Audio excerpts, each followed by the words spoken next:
Just sign here, Mr. Brooks. The realtor's perfectly manicured finger tapped the dotted line.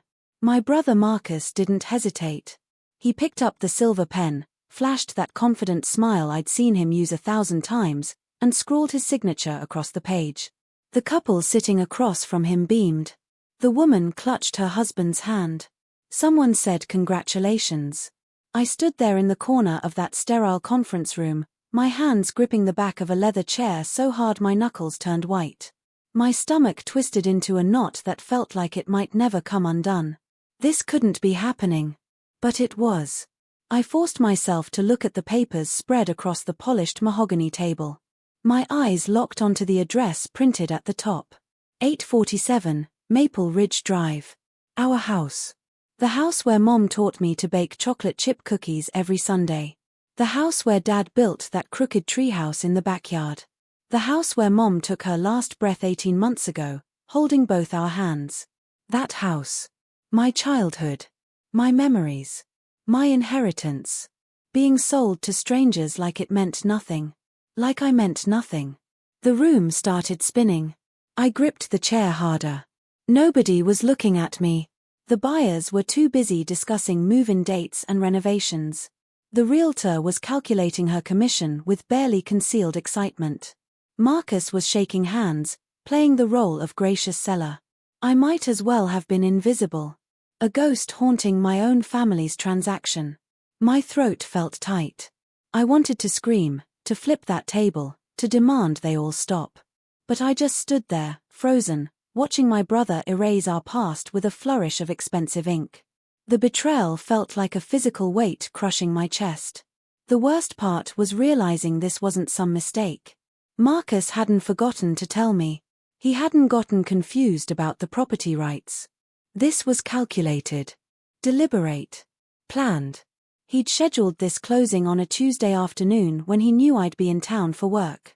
He could have done this without me ever knowing until it was done. But he wanted me here. He wanted me to see it. To know that he'd decided, once again, that my opinion didn't matter. That I didn't matter. That was the moment my brother sold our family home behind my back. My name is Elena Brooks. I'm 32 years old, and I work as a financial analyst for a consulting firm in Boston. I moved away from our hometown of Riverside 6 years ago, chasing a career and trying to escape the suffocating feeling of being the invisible younger sister. But I never stopped loving that house. I never stopped thinking of it as home. And Marcus knew that. He knew it, and he sold it anyway. That house wasn't just property. It was Mom's recipe cards still tucked in the kitchen drawer, her handwriting looping across yellowed index cards. It was the pencil marks on the hallway wall tracking how Marcus and I grew, year by year. It was Dad's workshop in the garage, still smelling faintly of sawdust and motor oil even though he'd been gone for 5 years. It was the last place I'd felt truly safe. The last place that felt like it belonged to me. And Marcus had just handed it over to people who would paint over those pencil marks and throw away those recipe cards. "You moved to Boston," Marcus said when he finally acknowledged my presence. He said it like it explained everything. Like distance meant I'd forfeited all rights to our shared history. "You built a life there. I handled things here. Handled things. Like Mom's death was a business transaction. Like the house was his problem to solve. Like my feelings were an inconvenience he could simply ignore." His tone was casual, dismissive. The same tone he'd used our entire lives when he decided what Elena wanted or needed without bothering to ask her. Marcus had always been like this. The golden child. The responsible one. The son who stayed close to home, who visited Mom every Sunday, who everyone said was such a good boy. And maybe he was. But he was also the brother who made decisions for me without asking. Who spoke over me at family dinners. Who convinced our parents that he knew what was best for everyone. And everyone believed him. Everyone always believed Marcus. I needed that house. Not just emotionally, though that would have been reason enough. I needed it financially. My job in Boston paid well, but the cost of living was crushing. I'd been planning to move back to Riverside, to sell my overpriced apartment and use the house as my base. It was my backup plan. My safety net. My way out if the corporate world became too much. Marcus knew all of this. We'd talked about it 3 months ago over Christmas dinner. I'd told him my plans. He'd smiled and nodded and said we'd figure it out together. Apparently, he'd figured it out without me. I took a deep breath and forced my face into something resembling a smile. My voice came out steadier than I expected. I need copies of everything. The realtor looked surprised but nodded. Of course. I can email you the complete file. Marcus glanced at me with an expression I couldn't quite read. Confusion, maybe. A hint of suspicion. But mostly that same smug confidence that had defined him since we were kids. He thought I was stalling. Going through the motions. Playing the part of the upset sister before eventually accepting defeat like I always did. He actually smirked at me as we left the building. That small, knowing smile that said he'd won again. That said I'd make a fuss for a few days, maybe give him the silent treatment, but eventually, I'd come around. I always came around. That's what little sisters did, right? They forgave. They moved on. They let their big brothers make the important decisions. Marcus had built his entire worldview on that assumption. What he didn't realize was that this time was different. This time, I wasn't going to cave. That night, I sat at my kitchen table in my tiny Boston apartment with every document the realtor had sent spread out in front of me. Sales contract. Deed transfer. Estate settlement papers. Power of attorney documents from when Mom got sick. I read every word. Every clause. Every piece of fine print that Marcus had clearly skimmed right past. I'd spent 6 years analyzing complex financial documents for Fortune 500 companies. Marcus had spent 6 years managing a small hardware store. He was good at handshakes and charm. I was good at finding details everyone else missed. And there it was. Buried on page 7 of the estate settlement agreement that Mom's lawyer had drafted 2 years ago when she first got her diagnosis. One paragraph. One specific clause about the disposition of real property. Any sale or transfer of the primary residence located at 847 Maple Ridge Drive requires written consent from all named beneficiaries. All beneficiaries. Not just Marcus. Me too. Mom had protected me even from her hospital bed. She'd known what Marcus might do. She'd built in a safeguard. And he'd missed it completely. I didn't call him. Didn't send an angry text. Didn't show up at his house demanding answers. I just sat there, reading that clause over and over, feeling something cold and calculating settle into my chest. For the first time in my life, I had real leverage over my brother. And I wasn't going to waste it by tipping my hand too early. I needed him to think he'd won. Needed him to get comfortable. Needed him to make mistakes. So I waited. 3 weeks went by. Marcus bought a brand new pickup truck. Posted photos of it on social media with a caption about hard work paying off. He upgraded his apartment to a bigger place closer to downtown. Started talking about investing in a vacation property. The money from the house sale hadn't even cleared yet, but he was spending like it was already his. Living like the deal was done. Like there were no consequences coming. I watched it all from Boston, scrolling through his posts, watching him dig himself deeper. Then the title company called him. I knew because he called me right after, his voice tight with barely controlled frustration. "Did you talk to the title company?" he demanded. "No hello. No how are you. Just accusation." "About what?" I asked, my voice perfectly innocent. "They're saying there's an issue with the paperwork. Something about beneficiary consent. Did you tell them you didn't approve the sale?" I could hear the edge of panic creeping into his tone. "I didn't tell them anything, Marcus. I've been in Boston working." "What's going?" The sale was stalling. The buyers were getting nervous.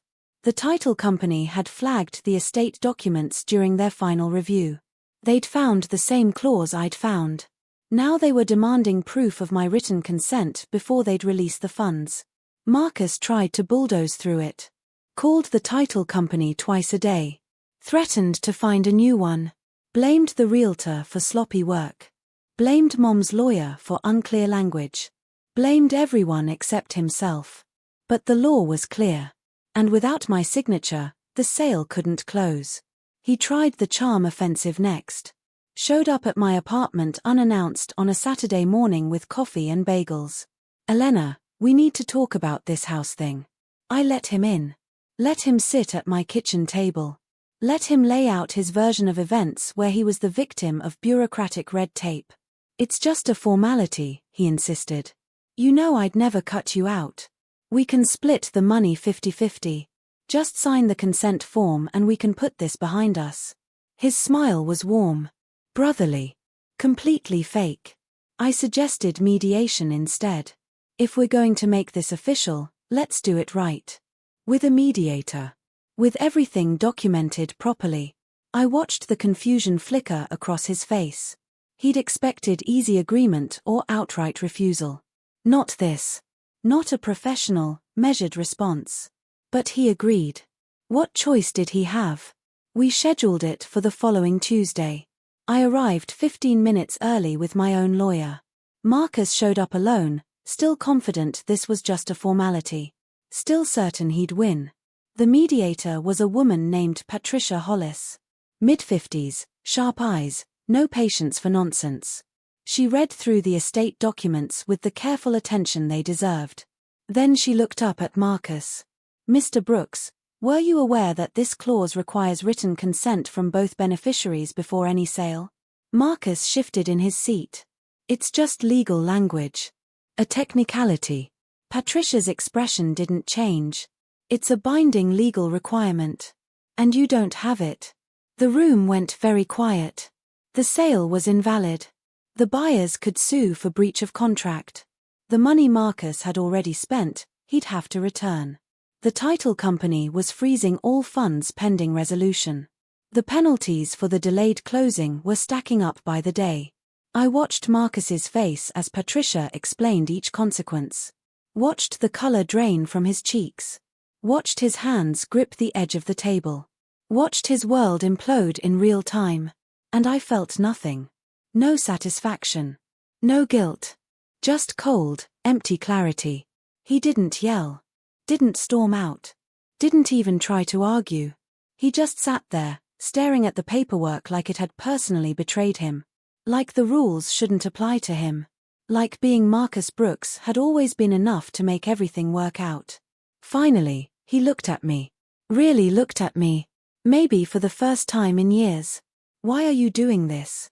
His voice was hollow. I met his eyes. "You never asked, Marcus. You just decided." And that was all the explanation I was willing to give. Ownership of the house reverted back to the estate. This time, the lawyers made absolutely certain everything was documented correctly. My name went on the deed first. Equal ownership. Equal rights. Equal say in any future decisions. Marcus had to sign papers acknowledging my stake in the property. Had to return the truck he'd bought. Had to break his new apartment lease. I watched him sign his name over and over, each signature an admission that he'd underestimated his little sister. That he'd gambled and lost. I sold the house 6 months later. But I did it properly. I hired an estate sale company to go through everything first. I kept Mom's recipe cards and Dad's tools. I took photos of those pencil marks on the wall. I said goodbye on my own terms. The sale netted us each $200,000. Marcus got his half. I got mine. And I used my share to buy a small cottage back in Riverside. Not our old house. Something new. Something that was completely mine. Marcus thought I was being emotional. He'd said it during one of our last conversations about the house. Said I was letting feelings cloud my judgment. What he never understood was that I wasn't being impulsive. I was being strategic. I didn't destroy my brother out of anger. I just stopped protecting him from the consequences of his own arrogance. I let him make his mistakes. Let him dig his own hole. Let his ego write checks his actions couldn't cash. And when it was over, when the dust settled and the papers were signed, I walked away from that conference room lighter, stronger, and finally free. Free from always being the little sister who didn't matter. Free from waiting for permission to take up space in my own family. Free from Marcus's shadow. He sold our family home behind my back.